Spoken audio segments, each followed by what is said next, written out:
Après libération pe acquittement ya mwana mboka Vital Kamerhe ozali bongo président national ya UNC parti politique équipe ya magazine na bino polele tokitaki bongo epa ya Bishop Chatumba ozali bongo SPN en charge ya culture art pe culte ya parti monene ya Vital Kamerhe UNC nango na cadre kaka kozali kanisi na ye par rapport ya sortie politique ya Vital Kamerhe et puis promesse o esala ki bongo na bana ya SD pour koloba ete kala mingi te akozala bongo na bango pour ko s'imprégner personnellement na situation sécurité pe ko lolenge kani ya ko silisa pe ko tia kimia mobima na parti SD wana mona mboka Bishop Chatumba ozali bongo pro Kamerhe azangi ki maloba te par rapport ya initiative kitoko o ndeko Vital Kamerhe azwaki azalaki bongo na micro na biso magazine polele.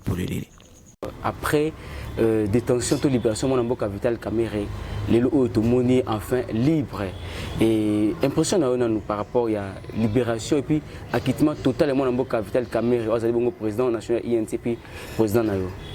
Non, impression na il y a pas émotionnelle, pas de précipitation, il y a plus il y a méditation.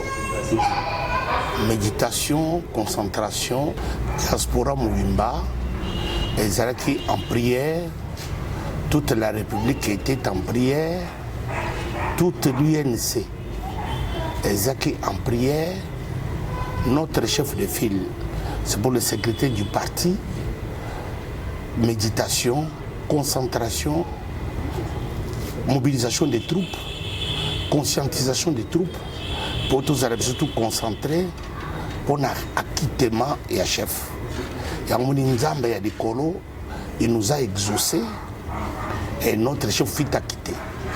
Acquittement pour la mission INC et c'est dit la dimension mibale. Puisque nous nous sommes dit que Bitumba Oyo n'est pas seulement juridique, politique, et ils ont dit à caractère surtout spirituel. Le chef Nabiso a été un chrétien convaincu, convaincant et pratiquant. Yé na moi sinaye maman mi dachatu prière de Saki Makasi tout sambeli. Dieu nous a acquittés sur le plan spirituel. Acquitté totalement veut dire Nzambe a effacé l'acte qui condamnait Vital Kamerhe en l'écoulant à la croix. Vital Kamerhe dans cet état actuel, c'est comme un vierge qui est un cas judiciaire vierge, puisque la justice du monde est le but qu'il n'est pas impliqué dans un vol, dans un détournement selon le dire des hommes, basokolié na miso batu pe na miso Nzambe. Puisque Nzambe a été le premier juge, il a trouvé que son fils Vital Kamerhe na prière oyo église naye, parti naye, famille naye, libota naye, et bien que tout quelqu'un qui pas Nzambe. Puisque 20 ans de prison ezali li pendant kwangate yangonde nous avons fait recours à Dieu. Nzambe ayoki biso, puisque la Bible dit celui qui s'approche de Dieu doit croire que Dieu existe et qu'il est le rémunérateur de ceux qui les cherchent. Le rôle toloki a foutu biso l'ingorba, a libéré, a quitté notre chef. Les lots, tous en a émotion, tous en a méditation, tous ont continué toujours méditation en faisant des actions de grâce. Koyebisa mokili. Peki se batu nyonso. Bawe bazaki de loin ni de près. Ba mosusu toyebi ke na mokili batu mosusu basipeka malela batu. Mais biso toke pa na Nzambe, Nzambe a quitté chef. Yango topesi Nzambe merci. Yene se mobimba ti sikoyo eza na kati ya kopesa remerciement na Nzambe pona likambo oyo yene se tobaki lokola ba orphelin Nzambe asepeli alongola biso pisoli na miso azongisa biso mokonzi na biso papa na biso mwana na biso ndeko na biso papa Nabiso Vital Kamerhe a commis acquitté. Alors, le chef de l'État était le premier à prophétiser, puisqu'il est le premier prophète pour ce pays. Avec Vital Kamerhe, c'est un homme juste, un homme correct, qui ne mérite pas place Yazali. Alors, prophétie, pays à chef de l'État et Kokisami, et l'andina oyanga. Dès que nous avons dit que na ba politicien, na ba congolais, ya diaspora pays ya Kinshasa, République démocratique du Congo, mobile naski bango ke Vital Kamerhe akobima kaka. Tant on a terminé na zako sambela, Vital Kamerhe à mes côtés, en tout cas, foi na ngai na katia bonzambe et kolaki lisusu, puisque on reconnaît un prophète, c'est après la prophétie. Le prophète n'est pas attesté avant sa prophétie. Est-ce que libération mon amboka Vital Kamerhe, question de curiosité, ils allaient lier un accord à Nairobi, et influencé qui chef d'État Vital Kamerhe, c'est un homme intégré, honnête, les pays ont encore besoin de lui. Est-ce que ce n'était pas par rapport à l'accord à Nairobi, à moi le qui a respecté l'accord Rwanda pour nous Vital Kamerhe? Non, ils ont lié la justice. Au moni bandongolomisu, bato mutema pelengendu. Moussana Bangoko c'est la bateau Bakam. Vital Kamerhe n'a son chef direct, et tu sais que dit Félix Antoine, l'actuel président de la République, parce qu'il est un couple, c'était un couple. Toujours bien en haut, Fachi vite. Tu sais que dit et Vital Kamerhe. Bateau Bayaki Poba Kabola Bango. Bateau Badingiti pour un couple où ils ont eu des décisions et télémission Congo. Congo est là, Congo y a ba mabulu, Congo y a ba impayement, Congo y a ba crise économique, Congo y a désordre, Congo y a ba corruption, Congo y a détournement, Congo y a retard, il y a développement. Couple décidé que pour cette fois-ci, nos efforts, nos projets de société, nos idées, tous autres ensemble, na couple na biso, tout peut se battre na Congo foufou. Badia, Bamela, tout ce que Congo, Misala, Congolais, Azala respecté, Bispo Tovana dans la diaspora Congo, Tomoni, comment Congolais, Azaki méprisé, humilié, en tout cas, traîné dans la boue, comme un dernier homme sur la terre. Et pourtant, Congo y a or, Congo y a diamant, Congo y a éteint, Congo y a cobalt, Biloko Nyonso Bokide Lukaka, na Congo. Mais Congolais, Kolela Nzala. Congolais, Kolela Mouibi. Si le couple est qui peut être élu na Mouibi, si il y a 20 ans, il y a pouvoir passer, il y a Joseph Kabila, Nabatuna Union, Sobona Zubis Bangombote, de l'Ubazo Tarabiso, Nakat Action. Alors on a dit que nous sommes en train de réussir là où les autres avaient échoué. Il y a un peu de Nakanda, Bapanzabiso. Il y a une prophétie et Simbi Mukonjamboka. Mouri Mouanzambe, Simbi, non. Vital Kamerhe, il est parmi les rares politiciens congolais qui a traversé 5-4 générations à président de la République. A traversé Mobutu, a traversé Kabila père, a traversé Kabila fils. Les lots actuels, chef de l'État, Tshisekedi Félix, Kamerhe a y batté, Bakanga a été soupçonné. Il est des rares présidents de l'Assemblée nationale où il a dirigé l'ensemble comme des maîtres. C'est-à-dire, il est unité de mesure. Tant que tu as monté ma passe, tu as envoyé sur les épaules, détournement au 100 jours.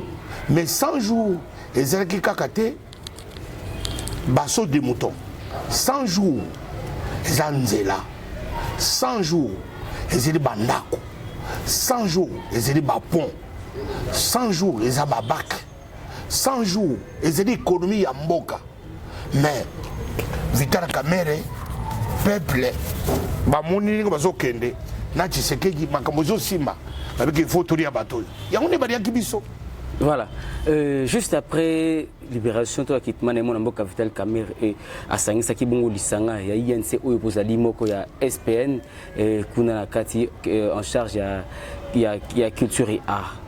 Toka kimona mboka Vital Kamerhe ko sa déclaration ko lobaite na mikolizali ko ya akokita bongo dans l'espace Grand Est pour nous palper du depuis que nous kani ko zongi sabongo kimia pour que bande ko ya parti wana bazwa esengo. Est-ce que moi na vital moi na Tchatumba vous la parmi ba kondima pe risque on a accompagner président national INC moi na Vital Kamerhe kuna na parti Est mboka na biso ngai na Vital Kamerhe en dehors d'être Tchatumba dans l'action politique. Je suis dans l'action culte. Cette partie, il y a culte. Et c'est qu'on accompagne UNC. Les lots, ils ont dit parti politique rare. Où ils ont dit avant toute manifestation, parole de Dieu, ils ont dit et prière, ils ont dit. Ils ont dit parti, ils ont dit que ça les recours trop na Bunzambe. Les lots Vital Kamerhe, dans l'espace Est, place Batubami Tumba, jeune garçon de 18 ans, à son essence, a mis parcours dans Nzoto, à Tumbama. Les lots Vital Kamerhe, à son espace wana, il doit être accompagné par Dieu. Tchatumba a cru que ça là, les bandes y actionné. Je serai au Kasaï déjà les 2 ou les 3 ici, mais on a décalé le programme à Kasaï parce que Kasaï a place dans son pour nous a député et pas dans le village dans Dibaya, chez chef comme moi je suis chef comme moi pour que nous pour la campagne nangai, mais ils a décalé tout que nous est accompagné Mokonzi na Kozana parce que depuis que Vital Kamerhe a annoncé son arrivée dans le grand espace Est, téléphone est ko beta nangai parce que le groupe benga chat mumuluba walungu bazoko benga na walungu bazoko bana kaele bazoko benga ngai na mulumo munene bazoko benga ngai na uiji bazoko bangai partout bako benga ngai bazoko benga na Beni na Butembo téléphone ngai zako benga Tchatumba tozoko zela yo les grands caméristes le ko sikoyo mukonza zoya yo koti karaté faut accompagner ngabime comment mukonzi azali ngana utaki poto na yaki awa pona za la place Vital Kamerhe azali ni place chato bazalaki le Vital Kamerhe so tourner pona ko kene ko compatir ko lela bato ba lelaki na ye bato boyeki kolia ba kene ko mona mwana na bango ya on a ça ko profiter na occasion yo ko na bato Est mobimba mukonzi mwana mboka collaborateur numéro 1 direct, il y a chef de l'État Félix Tshisekedi Tshilombo. Batu basaka on pose ça qui fatigue vite. Place que premier meeting ko longtemps to longi na kan Luka. To kitaki na Goma, meeting ya liboso et seulement ki na Goma. Batu so bazana nzala. Bazana posa ya komo mwana na bango annoncer ko ya na ye. Yango azoke na état major mobimba. Toujours comme en mboka ngo Tchatumba na pointe pour être place toujours comme to dédié Goma déjà mboko na Nzambe nyonso parcours kuna bana Goma bana Beni bana Butembo bana Kaele Vital Kamerhe azana nzela na Tchatumba ba téléphone nyonso na yambi na ko isibino bino nyonso ba fanatique na ngai bino so bandeko na ngai ya Est na Zoya tozana wiji na kuma na wiji na kuma na Uvira na kokuma partout ko sambela côté Kanzambe oyo alakisi na monde comme nous avons cru depuis le début que Vital Kamerhe n'a jamais été voleur, n'a jamais été un escroc, n'a jamais fait un détournement. On était déterminés à dire la vérité. Lelo justice ya mokili et sangana ki na justice ya Nzambe il a quitté Vital Kamerhe tozo kende ko sala ba culte d'action de grâce. Tchatumba na numéro 9 tokozala boya mabiso tozoya kumona bino kofanda na bino ko partager témoignage où il s'est remis au 21e siècle comme on a un homme condamné par la justice du monde à 20 années de prison 2 ans après Nzamba Robike le juste vivra par sa foi. ozoloba bayamba bino bafungula maboko boyamba président na bino Vital Kamerhe mwana mboka Tchatumba orozwa risque on a accompagner mutu oyo lelo azaki ancien kabiliste bandeko opposition bazali ko ba ete ancien kabiliste nyonso bazali parmi ba bataka bongo lokolo to na bango pour que insécurité ozali ko régner lelo oyo la partie est mboka na biso ezalolenge ezaliwana. Est-ce que Vital Kamerhe ozali bien accueilli et surtout bino pe beaucoup accompagner Nalandi un grand kabiliste que je salue, l'ex-directeur de cabinet et chef de l'État sortant, sénateur à vie, Nengarubi déjà Kuna, mais c'est Néhémie Moulania que je salue. Il a fait sa déclaration politique, c'est tout à fait normal, c'est naturel, mais il doit savoir que Tshisekedi Félix, avec son collaborateur numéro 1, Vital Kamerhe, bah, ça dit tremper l'autre côté. Justice Oyo. Et ça, justice, c'est Bandaki Batato, parce que ça, justice, c'est l'eau. Tshisekedi akutaki bango, Vital Kamerhe akutaki bango, bango balobaki ki Kamerhe ibi, lelo balakisi la monde que non, justice c'est ça de Moussala que Vital Kamerhe azali acquitté, azamu ibité. Alors il y a un ko profiter na occasion oyo que bana est politiciens sont na stratégie na azala calcul na ye, même biso sont na calcul ya ba politicien te. Biso calcul ya kopesa ndame merci. Toujours la concurrence, c'était qu'on peut s'en dire merci. Nous avons sali bikamwa. Un incrédible, les lona Congo, aza baza susubingité. N'a pas incrédible, banemi que Nzamba azalaka. Nzamba bimisi na dibulu ya banyoka, na dibulu ya banko ya bankosi. Mwana Nzambe, oyo batiaki bato mokili, ba finiki, ba depuis 20 ans de prison. Et 10 années d'inéligibilité. À ça, la source politique était avant de foufou. Quand Vital Kamerhe a fini ses études, parce qu'il a pas Mouzito, chef de l'État, à papa Mobutu a bengi bango, abi Bolinini, Kamerhe a dit, Mouzito a biso, toké na ministère de l'économie, bakobi bato ya IGF, Kamerhe a dit tete ngai na dingi na sa la politique lokola yo Mobutu. Depuis Wana, ça fait plus de 30 ans. 40 ans que Vital Kamerhe ne connaît pas autre chose de fait que la politique. Mais il nous a toujours dit, il n'a pas d'obsession pour le pouvoir.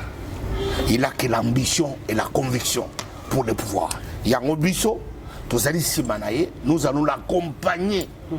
Sima, il y a Est, retour, il y a Kinshasa, partout au Congo, Nzambe, à cause d'abord prêcher, prier, élever, puisque Ndambe m'a appelé sa orientation. Comme la Bible dit, c'est Dieu qui a le cœur du roi entre ses mains. Il les tourne et les conduit comme il veut. Yango mite ma bakonzi. Peuple congolais, azabé mon konzi. Yango mite ma bango nyoso ici mamaki pour batobake no sambela. Voilà, quand il s'agit de parler de Vital Kamerhe, tout le monde a Bishop Tchatumba, au pays sa énergie, au pays sa corne à Vital Kamerhe, par curiosité, Nani, Aza Nini, si on peut le dire ainsi, et pas Bishop Tchatumba. Olanda par conviction, par abnégation, tout, quand on a la catholique politique pour l'objet aux AP, parmi les adversaires, ex-adversaires farouches, il y a Vital Kamerhe. S'il y en avait 3, Tchatumba est parmi les 3. S'il y en avait 2, Tchatumba parmi les 2. S'il y avait 1, c'est celui qui te parle, Tchatumba. J'étais un radical farouche contre Vital Kamerhe. Mais ce qui est étonnant, pendant que Vital Kamerhe, je l'ai accusé, je l'ai insulté, je l'ai méprisé, Ngaïna Paris, Babetaki Ngaï Babukinga Mukongo. Puisque na changé qui maloba na komi kokumi se Vital Kamerhe ngai na ndako na ngai na lali na yoki na porte nga babiti kon na tindi bana baki kutala babito moni papa moko boy to mona no longi warate ngai boko tisai papa ngo ko Vital Kamerhe ko tina ndako na Paris avec Lydie Omanga. Lydie Omanga est à Kinshasa ici, Aza mon conseiller nommé par Félix Tshisekedi, Aza que j'ai une grande entreprise de l'État, maman Anne Elongo, Aza la présidence, bah il n'en a Nathalie boy Vital Kamer. Moutou Nathalie Melaka. Kabi Kosani habité. N'est kotala yo en qualité d'un Congolais. Dans cet état, docteur a déclaré paraplégique. Ça veut dire quoi? Ngaïti na kokufa na kozali kolwa kiti. Bakumbaka nga. Tant on a moni na télévision, Vital Kamer a dit, il était aux États-Unis. A moni na télévision. Mais c'est Biongo, fédéral Nabiso, Yatango wana, il est vivant. Espérance Kamer aza vivante. Nous ne pouvons pas continuer à nanda. Kamer kotalanga. Mouton a été crucifié, diabolisé. Aïe kotalanga dans des cadres humanitaires. Abingaï congolais. Oyo kotalanga ne kotalayo. Ko compatir na yo na malere yelio. Première dimension. Yo comme motema motoni ngwana. Akokaki komela champagne. Ko sepela que un ennemi de moins qui s'appelle Tchatumba a été tabassé, cloué au lit. Mais à Tali Angote, na Paris, Moukideza ko vibré, Moutoko ko poursuit ngaïté, mais caméra est dans Kunanga. Na Mitouni, qui lui avait donné mon adresse, na évité, à côté de Kunanga. Na Tali Eboye. Na bi Vital Kamer, caméra, yo, abinga yo. Ngabi prouve-moi, abiscal. Oh, ils ont une triple longue, tato, ngana gina na Kinshasa te. Na seki ko finga iko menacé, na tikutu na kangi na mulangi. Na mona na ngai ete. Mbara ibuso muni akoti na ndako na nga. Ayiko compatir ngai na mbeto. Na bino tata oyo azana makanisi ya malamu pour na Congo. Puisque atarité que moto aza ennemi adversaire, mais atarité aza congolais. Na adopté encore de nouveau. Na sali alliance na ye, na lakie kengai na ko soutenir yo, na koloba kombo na yo dans le siècle présent puis dans le siècle à venir. Depuis wana 2012 tilelo na tika yete na kabwana na yete na zana yitilelo.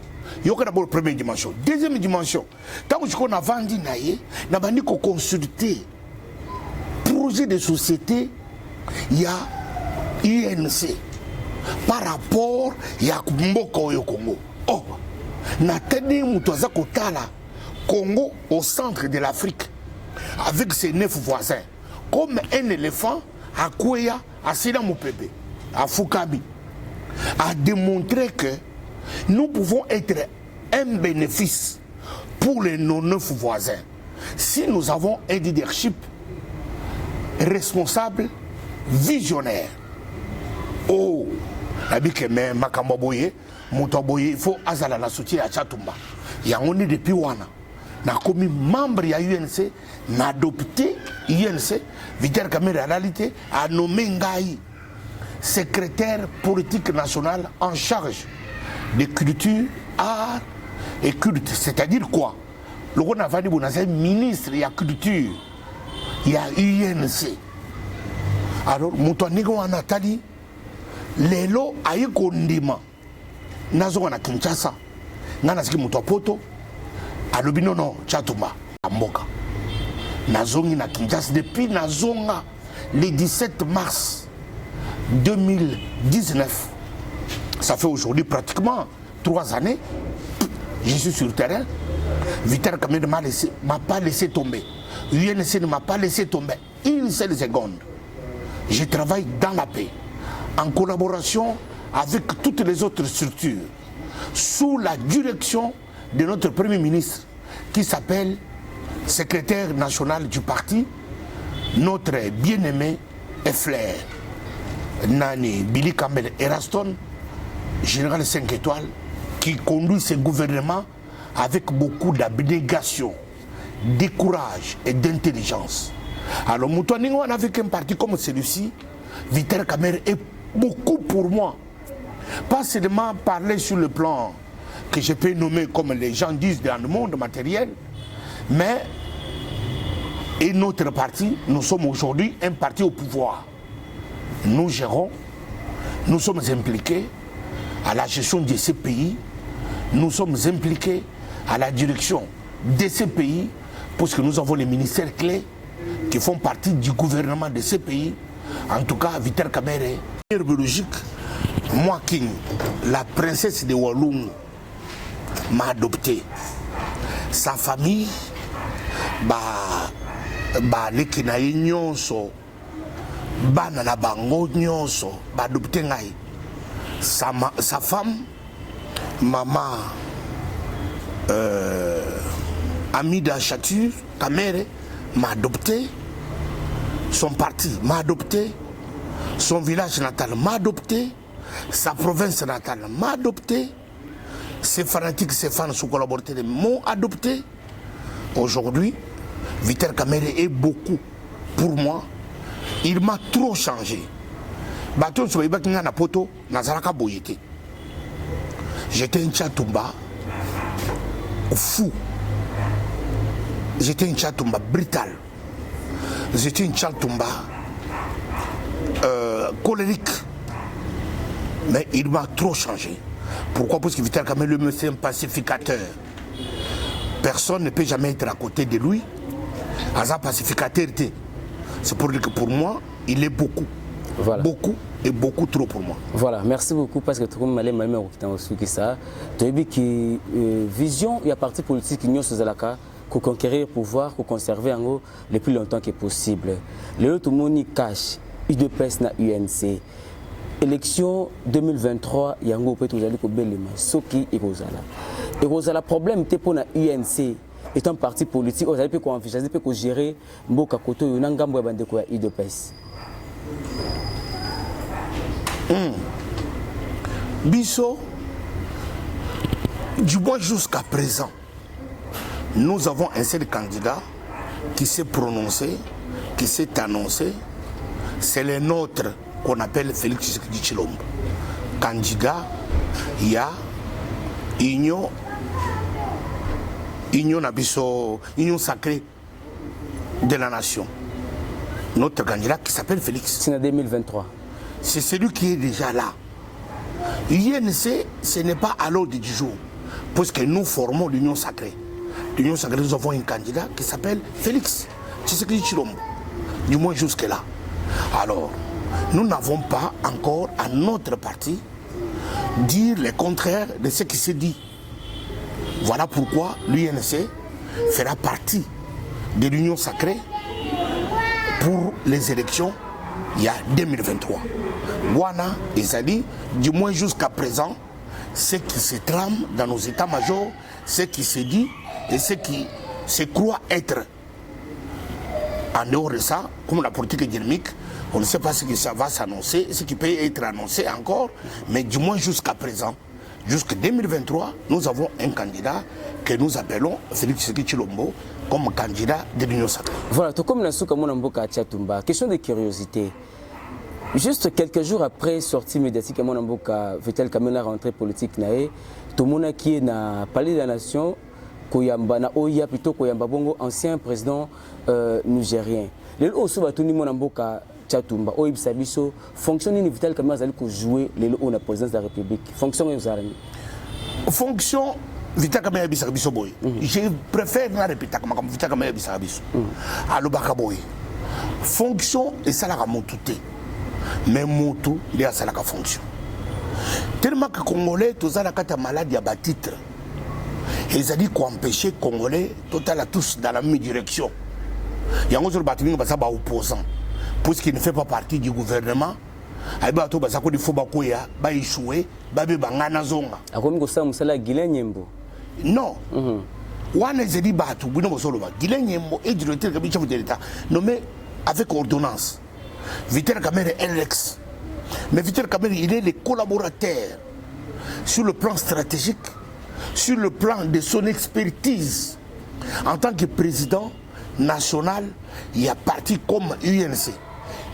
Deuxièmement, Vital Kamerhe avec son expertise qu'il a, depuis toutes les négociations, il y a médiation, il y a Mboko, depuis Kabila Père. Kabila Père lui a laissé céder les fauteuils présidentiels à Lusaka pendant 2 minutes, en face de Museveni, en face de Kagame, en face du président burundais, Parce qu'on a président Gabriel, il y a l'ex-président, il y a président beaucoup d'Afrique de l'Ouest, beaucoup d'Afrique de l'Est, Austral, Afrique australe entière. Bazala qui dans cette réunion, Kabila père, Abina Vital Kamerhe, tu deviens président de la République du Congo pour 2 minutes. Dirige, conduit la réunion. Il a conduit ses hostilités à Lusaka, tout le monde le connaît. Vital Kamerhe, il est Nick qui a pris l'hélicoptère pendant que Jean-Pierre Memba, Azaki, un professionnel de guerre à l'Équateur, a parcouru l'Équateur, à l'aller dans les lits de l'homme de guerre, appelé Jean-Pierre Memba, à l'aller, Nabutu Mobimba, à négocier avec tous les hommes de guerre. Tu combien à 1+4. Il a joué ce rôle. Sun City, c'est une expérience, une expertise dans l'actif de Vital Kamerhe. Il était au four et au moulin. Un homme qui a pris Joseph Kabila, il a parcouru avec Joseph Caravane de paix, il a parcouru toute la République. Moutoningoana, il a une expertise. Sans faire recours à l'expertise de Vital Kamerhe, Fatia ou sans sortir. Non, on ne peut pas dire ça. Il a une contribution. Vital Kamerhe, il nous a toujours dit, il n'est pas le seul qui peut exister sur la terre. Il y a beaucoup d'autres expertises. Oyo, tu sais que dit Félix comme président, il peut utiliser qui il veut dans un domaine précis pour la solution et la paix de ces Congo. Alors Vital Kamerhe n'est pas un tout. Il apporte sa contribution. Dans Congo, tout autour, il y a chef de l'État, tu sais que dit Félix, pour apporter son expertise pour la paix de ces pays. Pays où tout ça a posé une implication. Il y a un Vital Kamerhe lobby, si Maya tourné na est, à côté d'un ambassadeur, Tomuni Koutou, ambassadrice, il y a Grande-Bretagne, à cette déclaration, a dit que expertise qu'a Vital Kamerhe pour l'apport, il y a qu'à contribuer pour avoir la paix au Congo. En tout cas, ils ont dit bien accepté sur le plan mondial. On a ambassadrice, il y a Angleterre, à lobby Ango, na Kinshasa, a dit que vraiment, Vital Kamerhe, c'est un homme qui peut nous apporter son expertise pour la paix de ces pays. On a une étrangère, Mundele, il y a une communauté internationale, bateau tout celui quoi qu'ils de loin ou de près, qu'ils ont une implication négative dans les hostilités qui se passent à l'Est. Mais à cette déclaration, c'est-à-dire que Vital Kamerhe, à côté de Félix Tshisekedi, c'est un homme qu'il faut, à la place qu'il faut.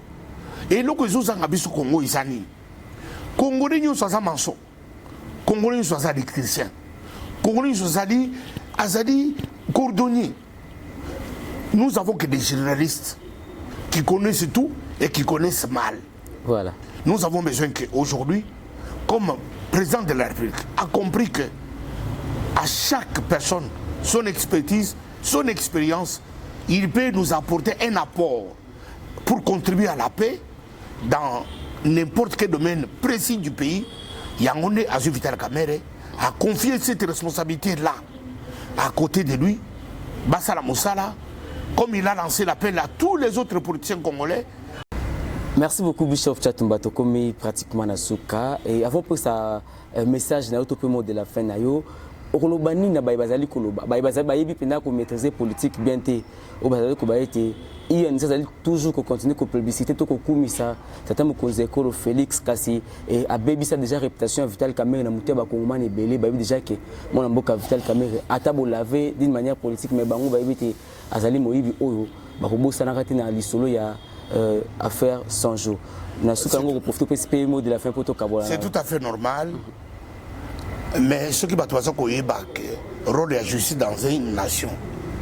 Parce que toutes les personnes vont continuer, de loin ou de près, crucifier Vital Kamerhe comme si c'était un voleur. Les considérer comme tels sont en train de jeter l'opprobre sur la justice. La justice, il y a Congo, est indépendante. Chef d'État congolais, Ayaki, pour ça, papa n'a pas fait qui yango. Indépendance de la magistrature, de la justice en Boko. Il y a un état de droit où tu sais que Félix a fait là. ya on a lobaki que Vital Kamerhe wana mon directeur de cabinet bosambisa ye ba 2 ans ya banquette ya kusambisa c'est ma justice trouvé que il n'y a rien, il doit être acquitté ba acquitté ye mutu nyonso oyo alingi justice alingi paix alingi équité, il ne peut pas tenir ce discours sur la place publique. Et il doit respecter notre justice, il doit respecter la présence de la République comme première institution en Boko. Que le président de la République a dit que ceux qui osent la camarade, osent la mouninga, osent la kuna, comme on l'avait faussement accusé, je ne vais pas m'impliquer. Il n'a pas volé, il est acquitté. Mouto monté ma bena kanda na haine. Nda continuer côté de ces discours là. Yango zomona bana nyonso ya INC. Eza bazana chikapo bazana kananga bazana jibaya kuna place de soko kende pour la campagne na ngai. Ba uzu bazana est. Ba uzu bazana bumbu et pas Paris Sabina na bumbu. Bango nyonso depuis acquittement bazani déterminé ya que INC na ndako nyonso ya bumbu kende na bumbu muni bumbu epeli epeli moto garçon moko abimi kuna Sabina Paris azali fédéral la kuna musala za kusala chaque dimanche quartier nyonso ya bumbu ndako nyonso ya bumbu INC ekoti grâce ya mwana mboka wana Paris Samina puisque musala o ya kitema et comme il okola bouffée d'oxygène et comme il okola une nouvelle dimension ya capacité de faire la politique autrement yango di bumbu epeli ndena moni bumbu epeli njile epeli bangabe epeli Congo epeli mobimba diaspora eza ya kopela bazali organiser kuna babiongo avec tous les autres qui sont là ezali makabozo ko salema awa na d'ici le 29 ya mois oyo eza ko salema kuna conférence ko salema ya eza ko salema kuna na diaspora Vital Kamerhe kozala pona conférence ko salema kuna na été oyo bakozala Vital Kamerhe kozala baonzi bakozala makabuko de kabien tozali na bouffée d'oxygène ya sika. Voilà, merci beaucoup mon Mboka Tchatumba. Message na yo na ba Congo nyonso balandi plus particulièrement na bana nyonso ya INC ya de partout dans le monde. Bazala bien, bazala na kimia, main dans la main, tout ça déterminé, il y a porter tout haut notre drapeau, il y a UNC parce que 2023 INC a besoin de 150 députés nationaux. On a des défis lancés par notre chef du gouvernement appelé Erason, général 5 étoiles. Il faut députés 150. Nous sommes déterminés. Moi, je serai député. Je suis candidat député. Nadibaya, Kuna, na 2023. Banyon sur Dibaya, Tchatou Manabino, Azoya, Kamounan Sap, Yeyo. Boloka kabona sapo ngamoko nazoya bana beituba kujibaya kamwina sapo meme unka njindo kujibaya njifika kananga chikapo kananga jibaya no ambili de ifika beaucoup de légeni Vital Kamerhe ujingeni kiba sur 150 députés kujibaya député wa 2023 dili ne chatumba ujimunjila nkamwina sapo nkaji ifika longo la ishiba longo la yinguma longo lai tu ye kitu votre moitu bon so ngala ndeng no votre moitu bon no beaucoup ta chatuma kumikolo bwani 2023 député tu vuite mon enfant okuno kuila njino kuila mu 2023 beaucoup jikija makenge no ku amene makenge mu parlement kwamba mu parlement ni kujibaya kakwena nzembe kakwena mai kakwena njile kakwena hospital kakwena byakuja kakwena byakunwa kakwena na semence okwenza majimi kaji malo bokufika mu parlement chatumba wenu ujofika kujibai. Voilà, merci beaucoup mon Mboka Tchatumba pour la disponibilité. Merci.